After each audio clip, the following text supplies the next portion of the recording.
Hello watchers, be the watcher के एक और शानदार जानदार वीडियो में आप सभी का स्वागत है। आज इस वीडियो में हम लेके आ चुके हैं ब्लीच के कोर 3 का लास्ट एपिसोड, जो कि होने वाला है बहुत ही ज्यादा कम माल का।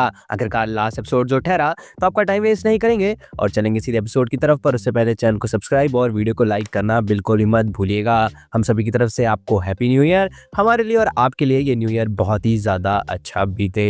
तो चलिए आपका टाइम वेस्ट नहीं करते हैं और चलते हैं सीधे एपिसोड की तरफ। एपिसोड की शुरुआत में हमको दिखाया जाता है कि इचिगो और गैंग फाइनली कैसल के पास पहुंच चुकी होती है। वहीं पे हमको पता होता है कि इशिदा और हाशवॉल्ट की भी लड़ाई हो रही है। हाशवॉल्ट कहता है कि भाग्य हमारे फेवर में है। इसका मतलब कि अब तुम्हारे पास मौका है मिस्टर इशिदा ये साबित करने का कि तुम एक ट्रेटर नहीं हो। अगर तुम नहीं हो ट्रेटर तो इसी वक्त लड़ाई करो इचिगो और उसकी गैंग से और उन सबको मार के ये सब प्रूफ कर दो। उसके बाद हाशवॉल्ट आगे कहता है कि मुझे पता है कि तुम क्या कहने वाले हो, आखिरकार मैं फ्यूचर जो देख सकता हूँ। उसके बाद इचिगो भी हाशवॉल्ट की आंखें देखता है, जो कि बिल्कुल ही सिमिलर होती हैं यूहो बाग से। फिर मार चालू हो जाती है हमारे इशिदा और इचिगो के बीच में। इसके बाद आता है इंट्रो और इंट्रो के बाद हमको लेके जाया जाता है पास्ट में। बेसिकली हमको एक स्टोरी बताई जा रही होती है कि कैसे जो यूहो बाग है वो क्वींसीज का एम्परर नहीं है, उनका सेवियर नहीं है, बल्कि उसने जो इंजरी सस्टेन की थी 1000 ईयर पहले वॉर्स में, उसको ठीक करने के लिए उसने सारे लिविंग क्वींसीज को मार दिया होता है। और इसी कारण इचिगो की मम्मी और उरियो की मम्मी दोनों की डेथ हुई थी, क्योंकि वो सारे क्वींसीज को मार लेता है अपनी इंजरीज को ठीक करने के लिए। तो फिर जब वो वापस आएगा तो फिर ये बचे हुए क्वींसी, इकलौते क्वींसी का काम है, यानी कि हमारे इशिदा का काम है कि उसकी टिंचिक टैया करनी होगी। ये उसकी रिस्पॉन्सिबिलिटी है कि जब वो समय आए तो फिर वो उसको रोक के दिखाए। पर फिर क्या, हमको वापस प्रेजेंट में लेके जाया जाता है, जहाँ पे अभी भी इचिगो और इशिदा की लड़ाई हो रही होती है। फिर हमको बताया जाता है कि इशिदा ने किस लिए योबाब को अप्रोच किया, ताकि वो उसको करीब आ सके और सही मोमेंट पे उसकी बैंड बजा सके। वंस अगेन हमको बीच बीच में फाइट के सीन्स दिखाए जा रहे होते हैं, जहाँ पे इचिगो कभी गेचुगा तेंसो यूज करता तो कभी कुछ यूज करता,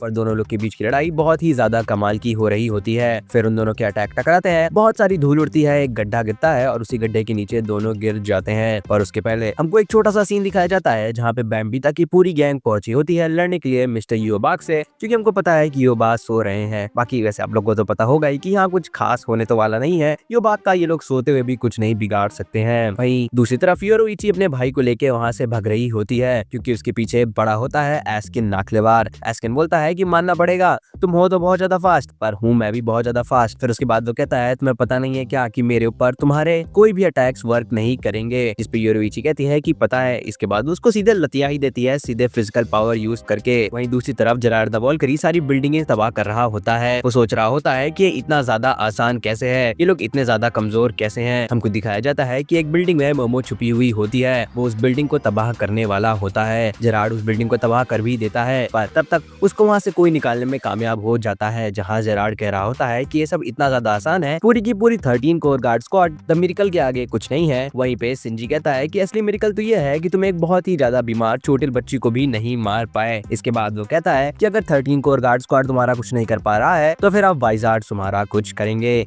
इसके बाद इन लोग के हॉलो मास्क अपीयर हो जाते हैं और ये लोग तैयार हो जाते हैं वॉल्करी से लड़ने के लिए। फिर से एक और बार सीन कट होता है और हमको दिखाए जाते हैं रुरुका और यूकियो, जो कि आपस में बात कर रहे होते हैं कि किस लिए उन लोग को जाना चाहिए या नहीं जाना चाहिए इचिगो को बचाने के लिए। ऑब्वियसली रुरुका ने प्रॉमिस तो किया होता है इचिगो से कि वो वहाँ पे नहीं आएगी, पर एज अ लवर वो बहुत ज्यादा चिंतित होती है और वो पहुंचना चाहती होती है इचिगो के पास, पर यूकियो उसको कंटिन्यूअसली मना कर रहा होता है। इसके अलावा वो बताता है कि वैसे भी वो लोग सेरेटे में पहुंच चुके होते हैं, वो लोग पहुंच चुके होते हैं सोल सोसाइटी के पास। और सोल सोसाइटी में हमको दिखाया जाता है कि कुछ लोग अटैक कर रहे होते हैं। वो अटैक करने वाले कोई और नहीं बल्कि बचे हुए फ्रेगमेंट्स होते हैं हमारे एक्स एक्सिस द लीले बारो के। ये देखने के बाद आइजन भी बोलता है कि भाई ये लोग ऊपर कर क्या रहे हैं। आखिरकार अगर आइजन ऊपर अभी तक होता तो उसने इन सब लोगों से तो बेटर ही काम किया होता। फिर हमको दिखाया जाता है इरुजू कीरा। आपको याद ना हो तो याद दिला दूं कि बस भी ने इसको एक बहुत ही फेटल वुंड दिया होता है। इसी कारण वो अपने आप को इंट्रोड्यूस करते हुए कहता है कि मैं डेड मैन वॉकिंग हूँ और मैं तुम सबकी बैंड बजाने वाला हूँ, और वो वैसा करता भी है। वैसे जिसको याद ना हो मैं याद दिला दूं कि कीरा की पावर ये है कि जब वो किसी भी सॉर्ड या फिर किसी भी एलिमेंट को टच करता है तो हर टच के बाद उसका वेट डबल होता जाता है। तो अगर आपको पहले तो कुछ ज्यादा अंतर तो नहीं पता चलेगा, 1 किलो की शॉर्ट 2 किलो की हो जाएगी, 2 किलो की 4 की, पर तीसरे चौथे पांचवें छठवें और 10वें कांटेक्ट तक तो वो 1000 किलो की हो जाएगी। इसीलिए इसकी पावर बहुत ही ज्यादा फ्राइटनिंग है। इसके बाद हमको एक और फ्लैशबैक दिखाया जाता है।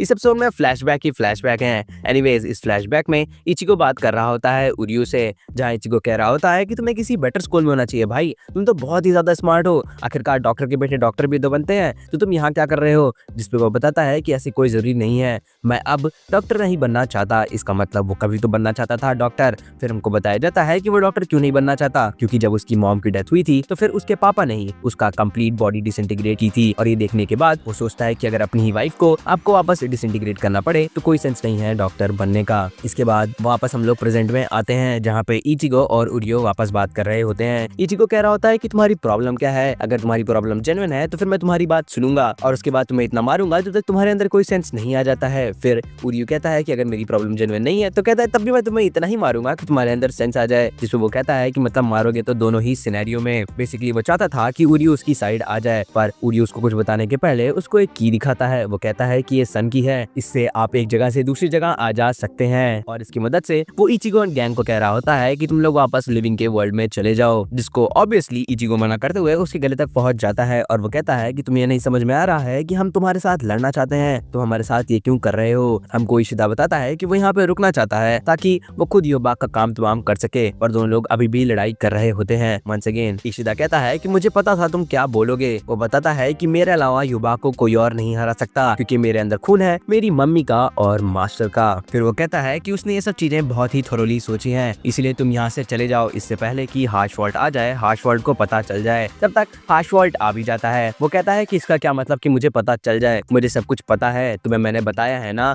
कि मैंने सब कुछ देखा हुआ है, आई फॉरसॉ एवरीथिंग, इसलिए मैंने वाला गेट भी डिस्ट्रॉय कर दिया है। मैं जब तक योर मैजेस्टी यानी कि योबाक सो रहे हैं तब तक मैं उनकी पावर यूज कर सकता हूँ और उसी कारण ऑलमाइटी यूज करके मैं फ्यूचर देख सकता हूँ। और यही बात इशिदा समझाता है इचिगो को भी, ताकि उसको भी समझ में आ सके कि हो क्या रहा है। इसके बाद इशिदा कहता है कि चलो ठीक है, हार्शवॉल्ट को मैं यहाँ पे संभालता हूँ, तुम जाओ अपर मोस्ट लेवल पे और योबाक का काम तमाम कर दो। वहाँ से निकलने लगता है इचिगो और उसके साथ निकल लेते हैं चैड और ओरिहिमे भी, ताकि वो लोग पहुंच सके योबाक के पास। एनीवेज, हार्शवॉल्ट बोल रहा होता है कि तुम अभी बहुत ज्यादा होपफुल लग रहे हो, अभी कुछ मोमेंट पहले तो तुम होपफुल नहीं थे। जिसपे इशिदा कहता है कि इसका मतलब मैं तुम्हारी भविष्यवाणी में भी होपफुल नहीं था, क्योंकि अगर मैं होता तो तुम सरप्राइज ना होते मुझे होपफुल देख के। इसका मतलब कि भविष्य चेंज किया जा सकता है। ये बोलने के बाद वो लड़ने के लिए तैयार हो जाता है हार्शवॉल्ट से, और हार्शवॉल्ट भी ऑब्वियसली तैयार होता ही है उसकी बैंड बजाने के लिए। और फिर इस एपिसोड का टाइटल रिवील होता है, इसका नाम होता है माई लास्ट वर्ड्स। इसके बाद हमको दिखाया जाता है कि वहाँ पे आ चुके होते हैं इचिगो और इशिदा के बाप। वो दोनों लोग आए होते हैं ऑब्वियसली इन्हीं लोगों की तरफ से लड़ने के लिए। फिर हमको बहुत छोटे छोटे सीन्स में सारे कैप्टन भी दिखाए जाते हैं, पर उससे पहले हमको बताया जाता है कि ये लोग अपने पिताजी यानी कि इशिदा के दादाजी के बहुत थैंकफुल होते हैं, क्योंकि जब उसको बैनिश किया गया होता है तो अपने साथ कुछ लेके आया होता है, और वो क्या होता है